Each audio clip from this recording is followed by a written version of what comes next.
So welcome to day 2 of our virtual open event. If this is the first session you're joining, we've got 3 days packed full of different subject live streams. But today, right now, we're talking all about computing. So we're joined by a whole bunch of the team. So that's all about all the different courses. So let me introduce you to them. I would say one by one, but we've got a whole gang of them. So we're joined by Anzar, Bav, Diane, and Paramajit. Hi guys, how you doing? Got the whole gang, and we're also joined by Tim. Hi, Tim. Hello. Tim got to go home early today, so he's I'm special. So do you guys want to sort of tell us a little bit about yourselves? Obviously, there's quite a few of you, but just tell us a little bit about yourself and your role at the college. Should we start with you, Tim, as you're on your own? Yep, no problem. My name is Tim. I'm a level 3 program lead. I'm going to talk a bit about my course later. Level 3s are like A levels, so I'll give you lots of information about those courses. Fab. And then the whole gang. Hi, I'm Anzar. I'm the level 2 program lead. The level 2 course is called Information and Basic Technology. So again, I'll be covering the course in a little bit detail later. And the level 2 courses were 3 GCSEs. So yeah, that's me. Hi, my name's Diane, another level 3 program lead. Slightly smaller course than Tim's. I think we're an A level as well. We'll talk more about the modules later. Hello, I'm Paramjit, and I'm also program lead for level 3. And my course is networking and cybersecurity. And again, it's equal to 3 A levels. And I will talk more about my courses later on. Hi, I'm Bhavna, and I look after program lead for level 1s and entry 3. And I'll be talking first. Fab, cool. So you're going to be joined by our team from apprenticeships a little bit later on, but we're going to be focusing on the BTECs for now. I think Bav is going to start and talk a little bit about our entry 3 and level 1. So you can take it away, Bav. Okay, so entry 3 is for learners with very low English and maths, probably entry 2, and sometimes even entry 3, and we have 8 units to go through. Again, it comes in line with level 1s. You have to do maths and English as well, part of my course. We've got VLE, which is programming, a little bit of website and robotics, cardboard actually.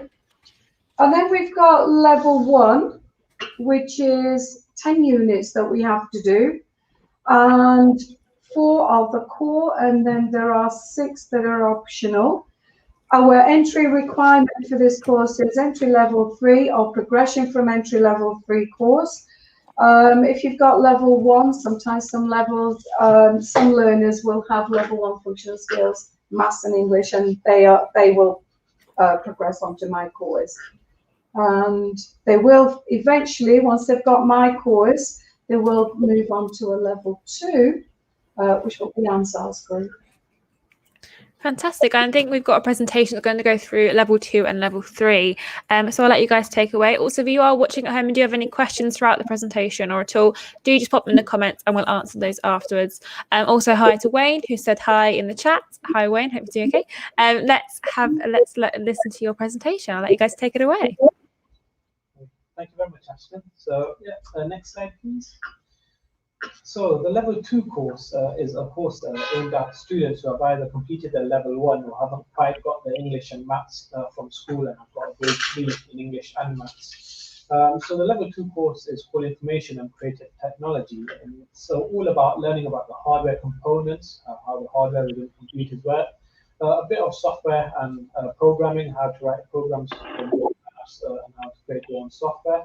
And the level 2 course is a 1-year course. It's all based at the St. Margaret's campus, and college will be here for 3 days a week, either Monday to Wednesday or Wednesday to Friday. Now, the timetables do change, so that's subject to change. The level 2 course is classed as a full-time course, and there's a mixture of assignments and external exams, which I'll cover a little bit later.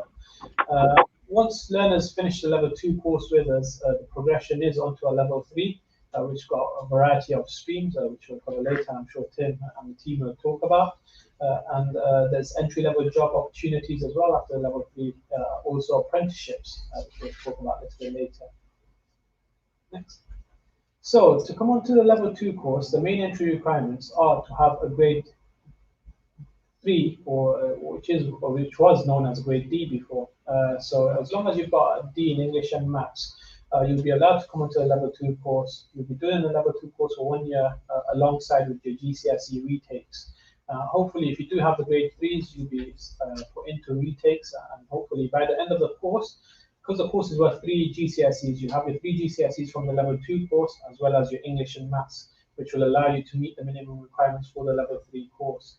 If anyone has a level 1 ICT level course, then we would welcome applications from them as well.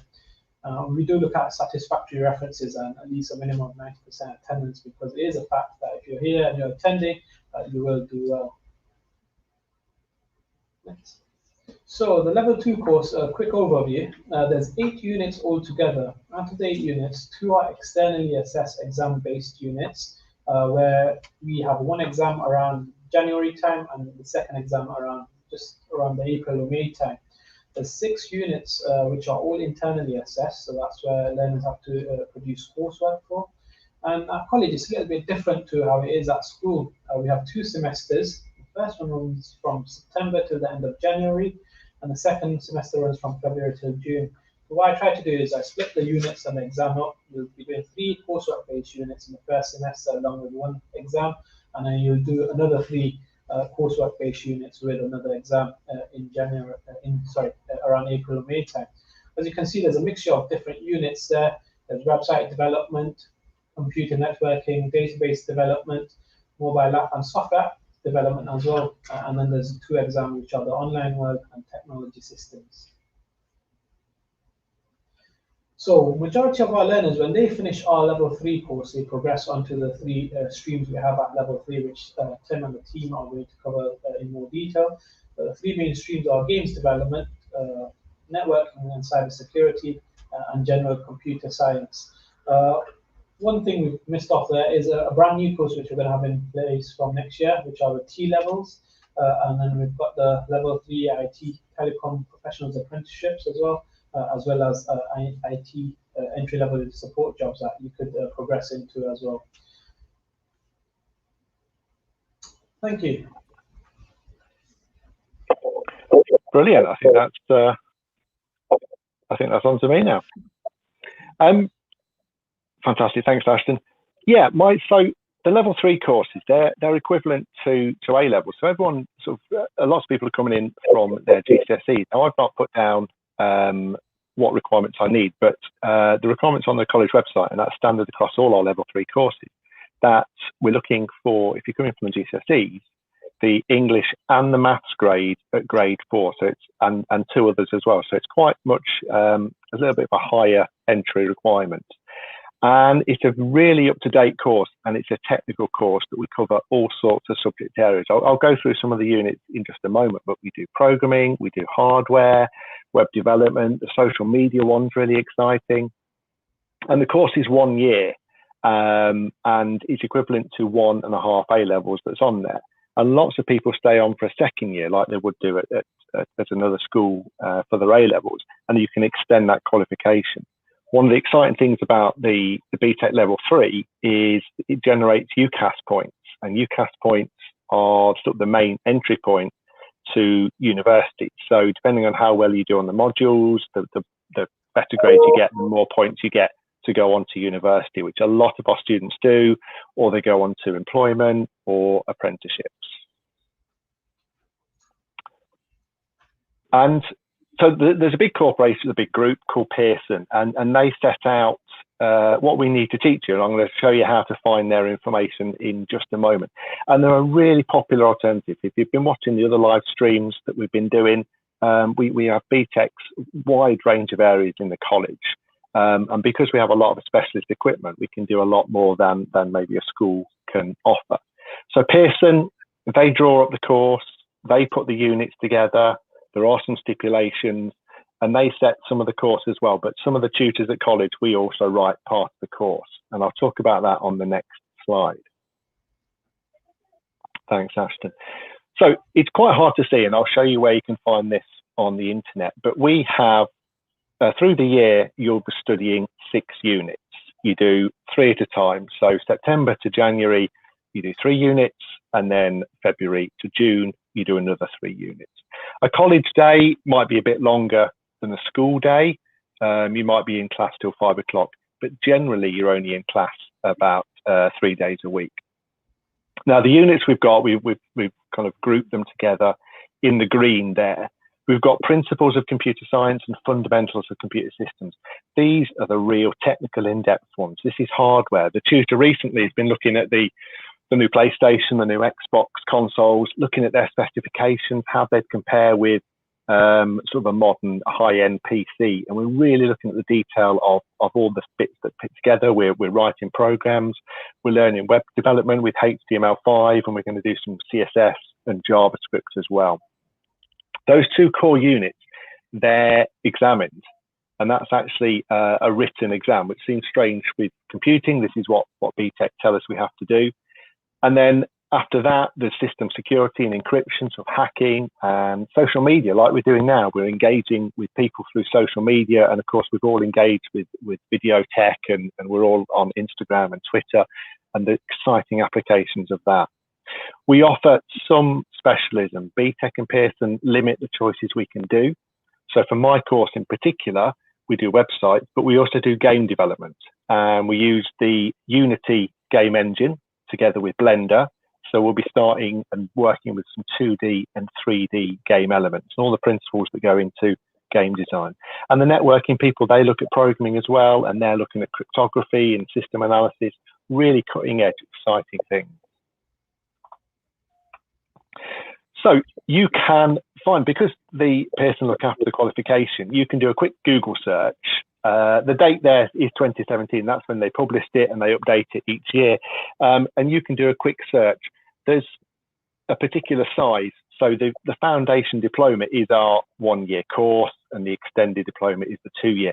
And you can find past exam papers. You can find exactly what's in all the units that we're going to teach you, and the kind of stuff you learn. So if you're particularly interested, you can pause this video, because that website address right at the top is hard to see. But if you just search BTEC National Computing 2017, you should be able to find it, no problem. And a lot of it, because it is, there's 2 main exams in those core units, we recommend the learners work with a textbook, and there's a revision guide.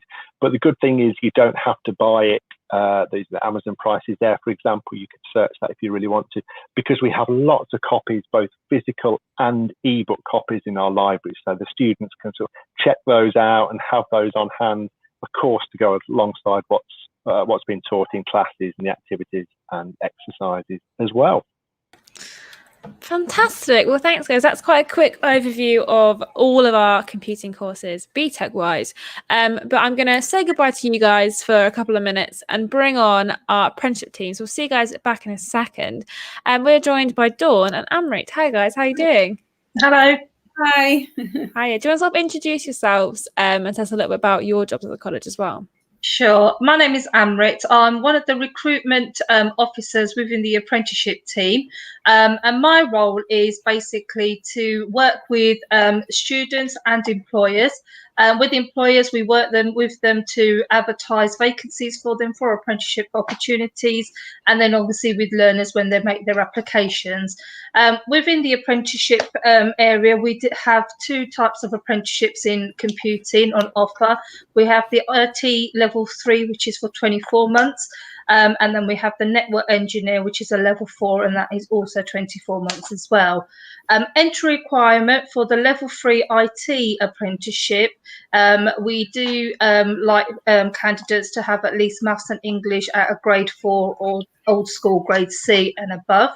And with the network engineer, which is a level 4, you must have those qualifications. With the level 3, if your application is good and you've got IT hobbies, and you can demonstrate that you've got other IT skills as well, or qualification, but you've not quite hit the grade in maths or English, we may consider your application and then get you to do a functional skills equivalent to GCSEs in the area or the subject area which you've not quite hit the level 2 mark. But for the level 4, you definitely need the maths and the English at your level 2 GCSE. As part of the apprenticeship programme, it's roll on, roll off. So it's not like a full-time course where you've got to start at the beginning of the academic year. We always have vacancies available, and whilst we may not have something in IT at the moment, that could change next week, because we're obviously always looking or getting in contact with employers for new opportunities for people like yourselves. So they roll on, roll off. You can start at any time of the year. College attendance, it generally works out 80% at the workplace, 20% is what we call off-the-job training, so that includes your college attendance. Now, college attendance is your classes. They were obviously based at the college, but due to COVID, they are now all being delivered online. My colleague Dawn will explain that in a bit more detail later on. Minimum wages for apprenticeship is £4.15. However, in this type of industry, most of the employers that we do work with do offer a lot more than the £4.15, but £4.15 an hour is the minimum that any employer can offer any apprenticeship. All apprenticeship standards do have to, after you've completed all your units, you will be put forward for an endpoint assessment, which Dawn will explain to you in a bit more detail, which is like your exam basically at the end of it. Apprenticeships is no easy alternative to a full-time course, because it is just as hard. You still need your qualifications for your entry requirements at the beginning, and plus you're working full-time as well as doing the qualifications, so there's a lot more involved, but it is quite rewarding, because at the end of it you get your work experience, you get your work skills as well, learn about how the industry operates and works, and if you're lucky enough and the employers can, they will offer you a permanent position at the end, but that's not guaranteed. It all depends on how you are throughout your apprenticeship, how you develop, and how you are within the industry as well. But there is probably, I'd say, about 80% chance you could end up with a permanent position. So I'll pass it over to Dawn now, who will talk about the course content. Hi, I'm Dawn. I'm a trainer assessor in the apprenticeship team. As Amrit says, we've got 2 IT apprenticeships in the computing department. We have the infrastructure technician and the network engineer. And the apprenticeships are a great opportunity to learn while you earn, because you'll be spending 4 days a week in your job, in a relevant job role out there in industry, and 1 day a week in college. An infrastructure technician is someone who sets people up on systems and provides support when they need it.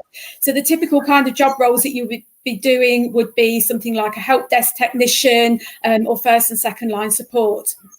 In college, the kinds of subjects that you will be covering is understanding basic elements and architecture of computer systems, relevant networking skills, the importance of disaster recovery, coding and logic, operating systems, and a lot more as well. So you're learning your theory in college, and then when you're out in the workplace, you're doing the practical. Also, as part of the infrastructure technician, you will be doing the A+ qualification. That is a well-recognised qualification in the IT world that will make you look really good to future employers. The network engineer, like I say, that's a level 4 qualification. And as a network engineer, you would be doing things like keeping the networks talking, optimizing networks, making sure that they're secure, so being aware of common network attacks and how to prevent them. And you'll also cover other things that are not necessarily the sole responsibility of a network engineer. So that would be things like the role of servers, server selection, the software that uses the networks, common malware threats, and then how to prevent those as well. As part of the network engineer, you will do the Cisco CCNA qualification. Again, this is a well-recognised qualification worldwide and gives you the necessary skills to progress through this field. Both of these apprenticeships have an endpoint assessment that is made up of your portfolio, which you would be putting together during your time on the course. Both courses are 2 years. So you'll create your portfolio to demonstrate all your skills and your knowledge that you've built up over that time. You will then do a project which is done over 5 days, again to demonstrate your skills in that subject area. And then finally, you will have an interview so that you can discuss your job role and discuss everything that you've done, again, to show that endpoint assessor, how well you've done and all of that knowledge and skills that you've developed over the time on your apprenticeship. Fantastic. So again, a very whistle-stop tour there of the apprenticeships. But let's bring everyone back. So as I was saying, if you do have any questions at any point, do pop in the comments and we'll answer those for you. I do have a couple of questions that sort of hopefully someone can answer for me. So on the BTEC courses, will students get the opportunity to do work experience? Yes, I can answer that. Mm-hmm. Yeah, particularly with my level 3s, if you're enrolling, if you're 16 to 18 when you start the course, we will try and provide you with a week's worth of work experience. So that's 37 hours. So if you're doing a sort of a 9 to 5 job, Monday to Friday, it works out like that. We have a number of placements that we can put you forward to, and hopefully they're going to be sort of IT and computing relevant. And often we get people wanting to source their own work placement with friends and family as well. Fantastic. And for apprenticeships, can students find their own apprenticeships and bring them to you if they find someone they want to work with? Yeah, I can answer that. If a learner has got an employer who's willing to recruit them as an apprentice, what we would need is the employer's details, the name, a contact details. So then we can ring the employer and discuss everything they need to be providing to make sure that the apprenticeship program is successful, and just to make sure that they have got the work to cover the units that they will need to complete. So yeah, if you have got someone that's interested in taking you on as an apprentice, you can get in contact with the recruitment team at Leicester College. We will need their name, company name, and the contact details, and then we'll do the rest for you. Fantastic.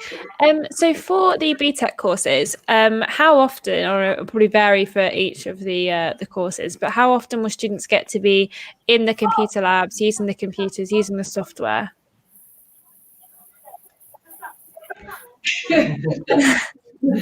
Okay, well, most of the course units, they provide computers that they need to do their work with. Practical, they probably get workshops. It depends on the units that they're doing, but computing is hands-on. It's not a theory based that you sit in a classroom and you're just making notes. It's not the way that we work. So they do have activities that they have to do. Practicals, I think, for level 2s and 3s. Yeah, so just to add on to that, all of our sessions are on computers. We're not certain specialist learners are learning elements of components. We're doing a workshop where they can take computers apart, so came with their hands on, computers apart safely, put them back together, and ensure the machine's working at the end. So we do have specialist students as well as all networking as well. Fantastic, cool. So in terms of sort of going on to careers, what kind of jobs can students go into? Maybe not after they necessarily finish this course, but sort of just in the industry. It's quite a wide range, but where do these sort of set them up to go into? Yeah, I can talk about that. So I mentioned it when I was talking about mine, that a lot of students go on to university, and then you can specialise much further or carry on with a computer science degree. A lot of students go on to apprenticeships, and the roles that the apprenticeship team shared there, you can start to really specialise. You might be supporting a network in a school. You might be working on social media or web design. And hopefully, and we've had students in the past, they've gone on to do game development courses at university. And when they've gone on from there, they've got employment with companies like Rockstar North, Team 17, Traveller's Tales. These are big UK-based games companies who are working at, the top end of the gaming sort of spectrum. Fantastic, cool. So just before we sort of wrap up, we are coming to the end now, but if you do have any questions, do pop them in the comments. Is there any advice or anything that you'd like to say to students that may be looking to come on to the courses next September? Work hard. Work hard. Enjoy the course. sure that you know what you want. Amazing. Anyone else? Yeah, I can say that. It's less of my colleagues are all there in that room, and I'm sort of put away. But no, just the passion and enthusiasm. It's really exciting. It's such a cutting edge thing. We're all embracing technology now. We're all using this, and we can sort of shape the future. I say that to my own children, that the jobs, you know, we'll be applying for in 5 or 10 years' time, and they don't exist now because there's so much technology out there, and we can give you the cutting edge start that you can get in there for these new jobs that are coming in all the time. Amazing. And one question that I remember being asked before, that you might know the answer to, what kind of software will students get to use? What kind of software do we use on the courses? There's many. There's Dreamweaver, Photoshop, Weebly, they'll use Visual Studios, C++, Java. Unity for games development as Yeah. well. We've got a variety of industry-based software we have on our teams at college. And as part of being a student at Leicester College, you will get access to Microsoft 365, which allows you to access OneDrive with 1 terabyte worth of storage. So, you know, you don't need to be carrying a anymore. So, you know, all the specialist software, and with a partnership with Microsoft that we have, we're able to give learners an access to an area on the Microsoft website where they can actually download some of the software for free and use it at home as well on their personal machines. Fantastic. Well, thank you guys all so much for joining me. And if you are watching at home again, do you have any questions after this is finished? Maybe you're watching this back a little bit later on. You can drop us a message on all of our social media platforms or email us at info@leicestercollege.ac.uk to get those questions answered.